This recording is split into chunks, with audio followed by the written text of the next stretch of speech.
दोस्तों ताइवान और फिलीपाइंस के बीच में जो तनाव है बढ़ता चला जा रहा है। अमेरिका भी अब देखा जाए तो इसमें बहुत सूक्ष्म नज़र रख रहा है। फिलीपाइंस के 9 सैनिकों पर कुछ ऐसा ही हमला किया गया चीन के द्वारा जैसे गलवान के अंदर भारत के अंदर किया गया था। इतना ही नहीं, अब अमेरिका के फाइटर जेट्स पर भी हमला करने की अब लगता है प्रैक्टिस शुरू हो गई है। चीन एक साथ 3 फ्रंट वॉर की तैयारी में, ऐसा लगता है। मुझे लगता है कि चीन की शायद यही हरकत दुनिया में एक बड़ी जंग की शुरुआत कर सकते हैं। मैं बहुत बार इस बात को अपने प्रोग्राम्स में कहता हूं कि हम दरअसल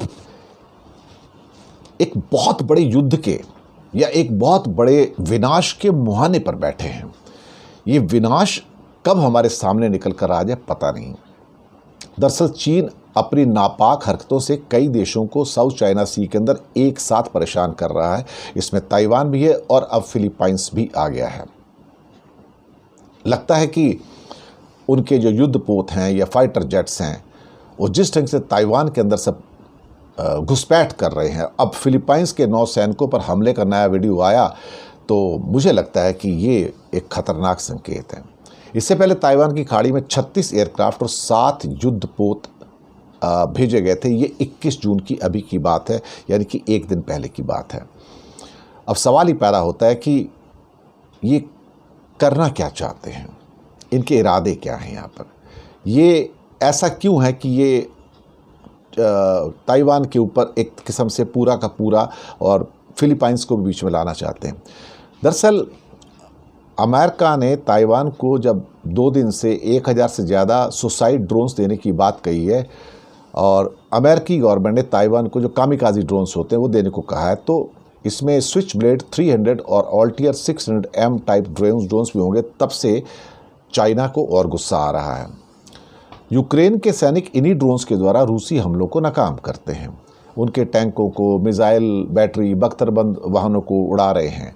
और ये अब देखा जाए तो ताइवान इन ड्रोन्स की मदद से उसके युद्धपोतों पर हमला कर सकता है और चीन इसी प्रोबेबिलिटी को शायद दूर करना चाहता है। अमेरिका का प्लान है कि ताइवान को इन ड्रोन्स को युद्ध के दौरान इस्तेमाल के तरीके बताएगा ताकि चीन के मानव रहित एरियल सिस्टम, नाव, सबमरीन्स, अंडर वाटर व्हीकल्स पर हमला करके उन्हें ख़त्म कर सके। और इस प्लान को अमेरिका ने हेलस्केप का नाम दिया है, हेलस्केप। तो ये सारी चीज़ें जो हो रही हैं तो मुझे लगता है कि, और ख़ास तौर से जो फिलीपाइंस के 9 सैनिकों पर जो हमला किया है लोगों ने, वो बहुत ही ख़तरनाक है कि चीन के कोस्ट गार्ड्स ने अपने नावों से फिलीपाइंस के रीसप्लाई वेसल और बोट्स पर टक्कर मारते हैं, उनको घेरते हैं, ऊपर चढ़ा देते हैं और फिलीपाइंस के मैरीन कमांडोज की उंगली काटते हैं। फिलीपाइंस के सैनिकों की तरफ से लेज़र लाइट जलाते हैं। इसके बावजूद फिलीपाइंस के सैनिकों ने अत्यधिक धैर्य का परिचय दिया। चीन के सैनिक फिलीपाइंस की बोट से सामान चुराते भी दिखाई दिए। मुझे लगता है कि ये चीज़ें जो हो रही हैं ये शायद अपने आप में एक बड़े ख़तरे का आगाज़ है। हमें नज़र रखनी होगी क्या एक और बड़ा ट्रिगर पॉइंट बनने जा रहा है साउथ चाइना सी के अंदर। शुक्रिया।